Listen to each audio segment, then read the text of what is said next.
O tema central da liturgia hoje é a conversão. Os discípulos estavam consertando redes, eram pescadores, e o Senhor passa e os chama. Normalmente a gente fala que conversão é o momento de impacto que eu tive, o primeiro contato de relacionamento com o Senhor.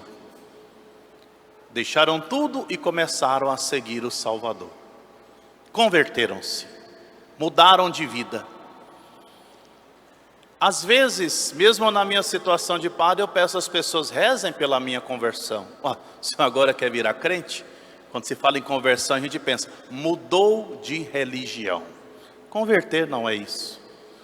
Converter-se é causar na mentalidade uma mudança constante, deixando o que não presta, buscando aquilo que é bom, digno, justo e agradável a Deus.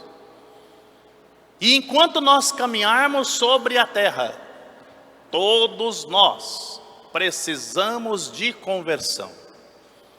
E uma conversão sincera, de mudança de mentalidade. Santo Agostinho chamava essa conversão de metanoia, mudança de mentalidade, de comportamento, de direção. Se eu caminhava para o mal, agora eu caminho para o bem. Se eu caminhava para a perdição, agora eu caminho para a salvação. Mas nunca perder a consciência que essa busca constante, para não perder a salvação, porque a salvação já foi conquistada por Jesus, Ele já ganhou a salvação para nós, nós precisamos lutar com a graça de Deus e o esforço pessoal para não perder a salvação fazendo mal, tendo essa consciência de que buscamos a salvação que vem de Deus, e para não perdê-la, no dia a dia nos esforçamos constantemente. A conversão, ela está presente na vida de cada um de nós. E para não nos desanimarmos, uma palavra de alento encontramos, e sempre encontramos nas Escrituras com os exemplos. Esses aqui deixaram tudo e foram seguir a Jesus. Conviveram com nosso Senhor, viram objetivamente os milagres, os ensinamentos, viu o Senhor ressuscitar mortos, curar, desafiar a natureza, expulsar demônios. No entanto, traíram, abandonaram, recaíram, mas recomeçaram e continuaram, ao ponto de, no momento da morte, estarem totalmente vivendo para o Senhor. O grande exemplo de conversão é São Paulo. E às vezes nós poderíamos nos perguntarmos, ou perguntar para vocês, quando foi a conversão de São Paulo? Foi quando ele viu Estevão sendo apedrejado, vivendo e sofrendo martírio, como São Sebastião, e entregando as suas mãos, às mãos de Deus, a sua alma. E ele descansa em Deus. Aquilo marca Paulo, que até então chamado Saulo. E ele vai para Damasco perseguir cristãos. E vem uma voz do alto e uma luz forte que o derruba do cavalo, da prepotência, da arrogância, de todos os males que atrapalhava de seguir Jesus. E diz, Saulo, por que você me persegue? E ele fica cego. Depois vem toda a história que a gente encontra nos Atos dos Apóstolos. Alguém poderia dizer, foi ali a conversão de São Paulo. Ali foi um impacto. Ali foi um momento de intimidade do primeiro encontro com nosso Senhor, mas a sua conversão foi constante. Depois de tudo que ele passou, vários anos, várias viagens apostólicas, momentos fortes de perseguições, açoites, prisões, naufrágios e tudo mais, ele vai se escrever a sua segunda carta aos Coríntios e vai dizer, eu não tenho do que me vangloriar do dom da oratória, de tudo o que eu fiz ou que eu deixei de fazer. Porque eu tenho como que na carne um espinho de Satanás, que eu já roguei ao Senhor tantas vezes que me retirasse, e Ele não me retira. E eu já reconheci que é a graça de Deus que me basta, e se não fosse a graça de Deus, o que seria de mim? Os exegetas estudiosos da Bíblia nunca chegam à síntese se aquela fraqueza na carne era uma doença moral, era uma doença física, era uma fraqueza em qual sentido? Mas ali demonstra que era uma fraqueza humana, que precisava ainda de conversão, a qual ele se apegava para não deixar cair no orgulho, na prepotência, para poder dizer, não tenho do que me vangloriar, porque o que é meu mesmo é um espinho na carne, é um sofrimento, é o que me tiraniza. Eu até pedi a Deus para tirar, mas é como que o espinho na carne dado por Satanás. São Paulo ainda buscava a conversão. Também nós, amados irmãos e irmãs, eu não olho como vantagem, por exemplo, alguém que hoje não reza nada, amanhã está rezando 1000 Ave Maria todos os dias. Não ia a uma missa, nem na Páscoa, agora vai à missa 2 vezes por dia, todos os dias.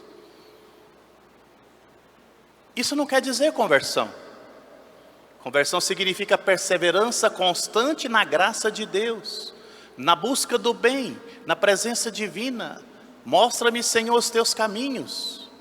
Nós rezamos no Salmo. E os caminhos de Deus é de bondade, de compaixão, de justiça, de amor, de pureza, de santidade e de paz. Por isso, amados irmãos e irmãs, mesmo nós que estamos aqui, eu celebrando, vocês participando na forma de vocês no mistério do batismo, dessa Eucaristia, precisamos de conversão. Todos nós precisamos de conversão. Eu tenho o meu espinho na carne, o seminarista tem o seu espinho na carne, os festeiros têm o seu espinho na carne. E qual é o seu espinho na carne?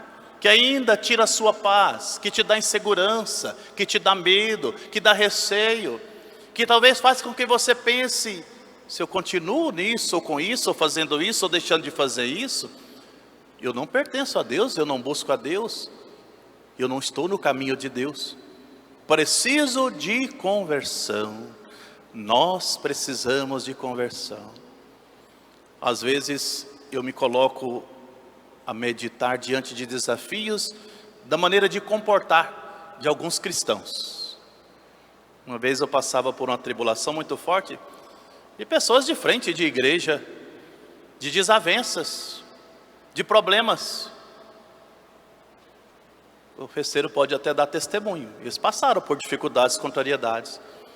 Qual foi o dia, qual foi a hora, o momento que eu me aproximei e falei alguma coisa? Porque tudo é falta de conversão. Da minha parte, da parte de um, de outro, de outro, de outro. Se nós colocássemos simplesmente Deus na frente, a glória de Deus, o bem das almas, a nossa própria salvação, tudo que tira a paz, que nos leva a perder a paz, a criticar o outro, ao falar do outro, a atacar o outro, a não compreender o outro, é falta de conversão. Precisamos nos converter, precisamos nos converter. Mais uma vez passava por uma tribulação muito forte, de malquerência entre funcionários. E um mandava uma mensagem, outro mandava uma mensagem. O que é que o senhor fala? A única coisa que eu peço, convertam-se.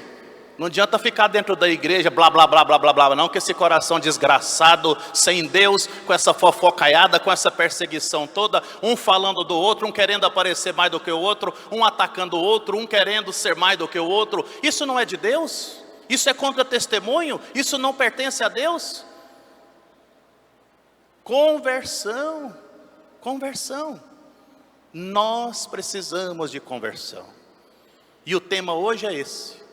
Dentro dos seminários, quantos esses seminaristas precisam de conversão? A diferença não é a mesma. Tantas churumelas, se o seminarista fosse dar testemunho, quantas fofoquinhas, quantas calúnias, quantas perseguições, quanta inveja. No clero, quanta inveja, quanta perseguição. No episcopado, na igreja. Todo mundo precisando de conversão. No meu coração precisando de conversão. Na sua família precisando de conversão. Buscar mais a Deus. Buscar mais a conversão sincera. Glória de Deus. Salvação das almas. Minha salvação.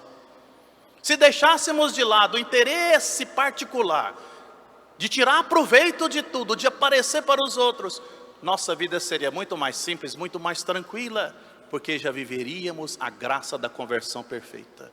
Convertam-se.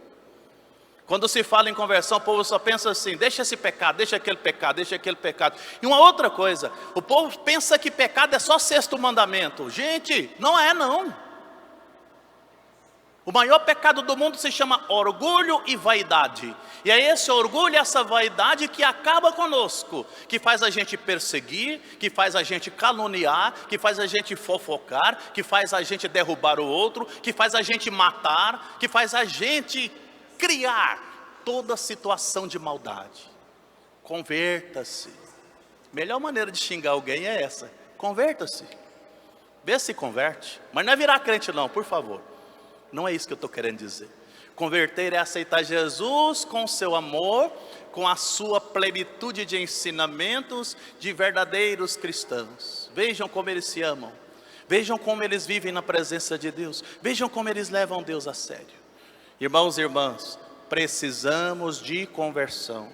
Enquanto temos uma vida alimentada, motivada por muita vaidade, por muito orgulho, por muita aparência, a figura desse mundo passa. Foi dito aqui nas Escrituras. Tudo é figura. Quer dizer o quê? Não é tão real. Parece ser real, mas tudo passa, tudo acaba. E acaba muito rápido. Assim, aproveitar da vida para fazer o bem, louvar e glorificar a Deus e ganhar a salvação. Tomemos cuidado com a vaidade, com o orgulho, com a prepotência e com tudo que é arrogância, consequência da falta de conversão. Vamos mudar a mentalidade na busca do conhecimento de Deus, para que conhecendo-o possamos amá-lo e amando-o possamos servi-lo melhor para ganharmos a salvação.